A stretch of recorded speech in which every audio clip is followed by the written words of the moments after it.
Hello, hello, hello. Welcome back to our English podcast. I am your host, Charlie, and I am currently holding my third cup of coffee. Actually, it is a very big cup. I need it today, Sophie. I really need it. Hi, everyone. I'm Sophie. And let me guess, Charlie, you look a bit tired. Did the morning win the battle again? The morning didn't just win, Sophie. The morning knocked me out. It was a disaster, a complete mess. Well, that is why we are here today. Usually, people talk about their perfect morning routines. They talk about waking up at 5 a.m. and drinking green juice. But today, we are being honest. Exactly. We're talking about the struggle. We want to show our listeners that everyone has messy days. We're going to teach you boring grammar rules today.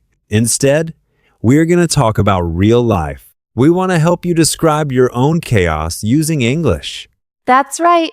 Life is messy, but your English doesn't have to be. We are going to explore why our plans always change and why perfect is actually very hard. So, if you are currently running late, or if you are eating a chocolate bar for breakfast, stay tuned. This episode is for you. Charlie, is that you in the kitchen? Why are you wearing one blue sock and one? Is that a Christmas sock? It is May. Oh, Sophie, don't look at my feet. It is 8:30 a.m. and I feel like a zombie. I am in autopilot mode right now. I don't even know where I am. Let me guess. It started with the alarm clock, didn't it? It is a war, Sophie. A daily war between me and my phone. My alarm goes off at 7 a.m.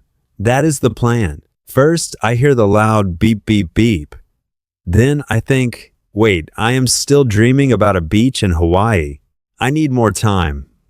So I hit the snooze button. Just once? No. After that, I hit it again, and again, and again. I always hit the snooze button at least 5 or 6 times. It is a very bad habit. I know it. But the bed is so warm, and the floor is so incredibly cold. Charlie, 5 times? That is 30 minutes of fake sleep. No wonder you feel like a zombie. You are not resting. You are just fighting with your phone. I never hit the snooze button. When my alarm rings at 6 a.m., I stand up immediately. 6 a.m.? Sophie, that is not a time for humans. That is a time for birds. How do you do it? It is about the routine. First, I put my phone far away from my bed. Then, when it rings, I have to walk to the desk to turn it off. After that, I am already standing. So I just go to the bathroom. I tried that. First, the alarm rang. Then, I walked across the room. After that, I picked up the phone, turned it off, walked back to my bed, and slept for 2 more hours. It didn't work. You have a very strong relationship with your bed, Charlie. I do. But then, at 7:50 a.m., I realized the truth. I was very late. I jumped out of bed like a crazy person. I started brushing my teeth with my left hand and trying to find my shoes with my right hand. That sounds very dangerous and messy. It was. And then the worst part happened. The missing sock mystery. I have 20 pairs of socks, Sophie, but in the morning, I can never find a matching pair. I searched under the bed. First, I found a pin. Then, I found an old magazine. Finally, I found this blue sock. But the other one? Nowhere. So, I grabbed the Christmas sock from the back of the drawer. At least your feet are warm. But Charlie, this is why you are stressed. You don't have a sequence. You are jumping from one thing to another. I know. I usually forget my keys too. Today, I found them in the refrigerator. Why were they in the refrigerator? I don't remember. You need to be more like a morning person. It's not just about waking up. It's about the flow. First, I wake up. Then, I drink a glass of lemon water. After that, I do 15 minutes of yoga. Finally, I make a nice bowl of oatmeal.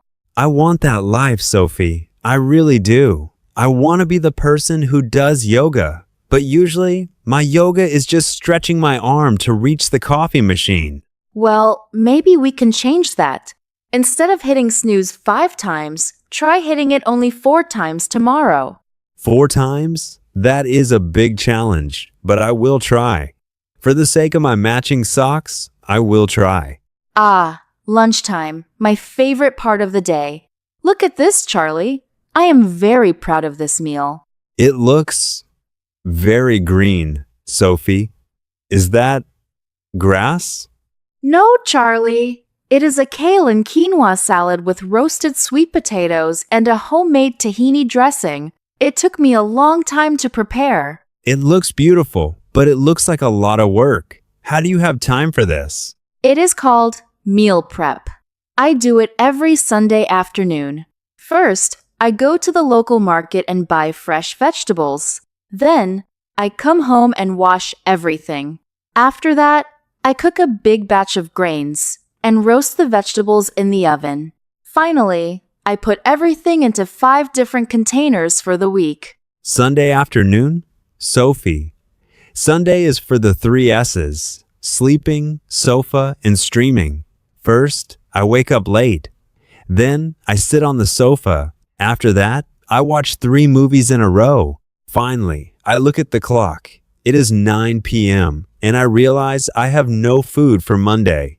And that is why you are currently holding a bag of greasy fast food. Hey, don't judge the burger. This burger was very fast. I walked to the shop. I said 1 burger, please. I paid, and I left. The whole process took 10 minutes. Efficiency, Sophie. I am a very busy man. I don't have 3 hours to roast a potato. But Charlie, think about how you feel. After I eat my salad, I feel energetic. I feel light. I can work all afternoon without feeling tired. And after I eat this burger, I want to go to sleep under my desk. I always have a food coma at 2 p.m.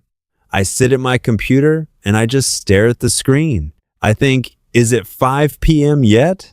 Exactly. Your busy routine is actually making you slower. If you spend a little time on Sunday, you save a lot of energy on Monday. I know you are right, but habits are like old shoes. They are comfortable even if they have holes in them. Every Monday morning, I look at my bank account and I say, Charlie, you are spending too much money on burgers. This week, we cook. And what happens? First, I go to the grocery store on Monday night. I buy a lot of spinach and tomatoes. I feel very successful. Then, I go home and I feel tired. After that, I put the spinach in the fridge. Finally, on Friday, I find the spinach and it is not green anymore. It is a liquid. Oh no, the refrigerator of forgotten vegetables. We have all been there. It's a sad place, Sophie. A very sad place. I want to eat like you, but I feel like I am always running out of time. Maybe you are trying too much at once. You don't have to cook for 3 hours. First, just try to bring 1 piece of fruit. Then, maybe try to make a simple sandwich. After that, you can try the salad. A sandwich? I can do that. I like bread. Bread is easy. Good. See? You are making a plan. First, you buy bread. Then, you put cheese on the bread. Finally, you bring it to work. That is a routine. You make it sound so simple, but when I am hungry, my brain just screams pizza or burger. It's like there is a small monster in my stomach that hates salad. We all have that monster, Charlie. My monster loves chocolate cake, but I usually tell it to wait until the weekend. You have so much discipline. I sometimes think you are a robot, a very healthy, calm robot. I am not a robot. I just like feeling good. When my routine is messy, my brain feels messy. When my food is healthy, my mind is clear. I will try to remember that. Tomorrow, I will bring an apple. Just an apple. No burger. I will hold you to that, Charlie. I will check your bag tomorrow. Sophie, are you there? Charlie? It is 11:45 p.m. Why are you calling me? I was almost asleep. I can't sleep, Sophie. I'm wide awake. My eyes are open, my heart is beating fast, and my brain is thinking about everything. Let me guess. Are you in bed right now? Yes, And are you holding your phone? yes. How did you know? Are you a magician? No, I just know you. You are doing the midnight scroll. I am. It's a disaster. First, at 10:30 p.m., I said, "Okay, Charlie, time to sleep. You have a big podcast tomorrow." Then I got into bed. After that, I thought, I will just check the news for 1 minute. 1 minute? Well, it started as 1 minute, but then I saw a video of a man building a swimming pool in the jungle using only a spoon. I had to watch it. After that, I saw a video about how to make the world's largest pizza. Finally, I looked at the clock and it was 11:40 p.m. Charlie, this is why you are tired in the morning. The light from your phone tells your brain that it is morning. You are lying to your body. I know, but the videos are so addictive. I never intend to stay up late. It just happens. I start scrolling and I forget the time. You need a bedtime routine. A real one. No screens allowed. But what do you do if you don't look at your phone? Do you just stare at the ceiling? That sounds boring. No. First, at 9:30 p.m., I put my phone in the kitchen. I don't keep it in the bedroom. Then, I take a warm bath with some nice salts. After that, I put on my pajamas and read a book. A real paper book. A paper book? I haven't seen one of those in years. You should try it. Reading a book makes your eyes tired in a natural way. Finally, I turn off the light and I listen to some soft music or just the silence. I am usually asleep in 10 minutes. 10 minutes?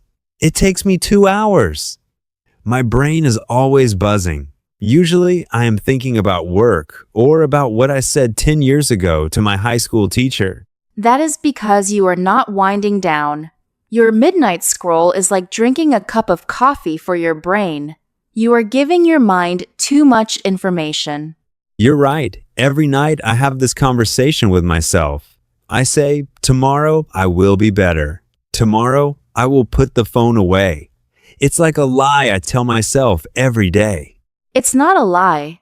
It's a goal. But you have to take action. First, close the apps.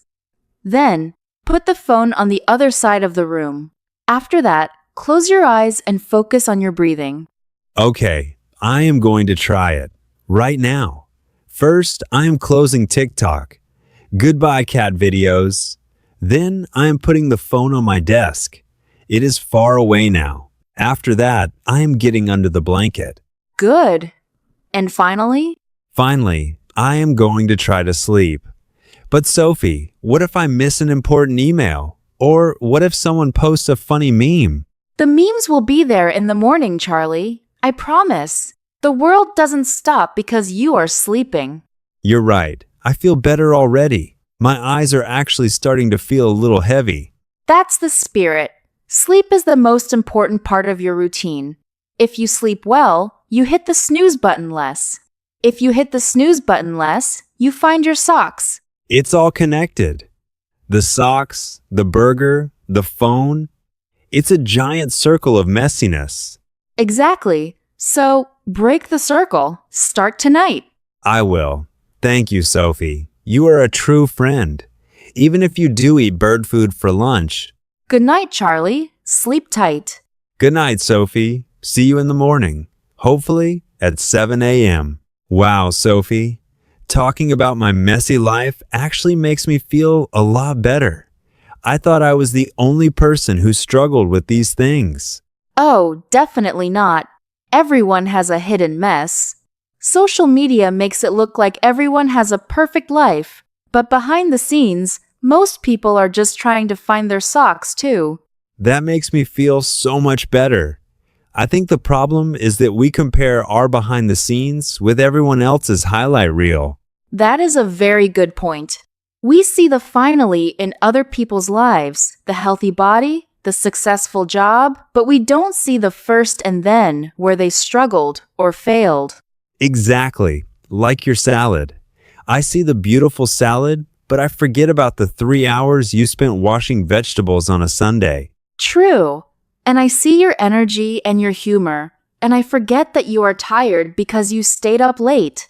We all have our strengths and our weaknesses. I think the lesson today is that routines are tools. They're not rules that we have to follow perfectly. If I fail one day, I can just start again the next day. First, I fail. Then, I learn. After that, I try again. I love that. First, I fail, then I learn. That should be the motto for our podcast. It really should, and I hope our listeners feel the same way. Whether you are a morning person or a night owl, you are doing your best. And using English to describe it. That is also a big win.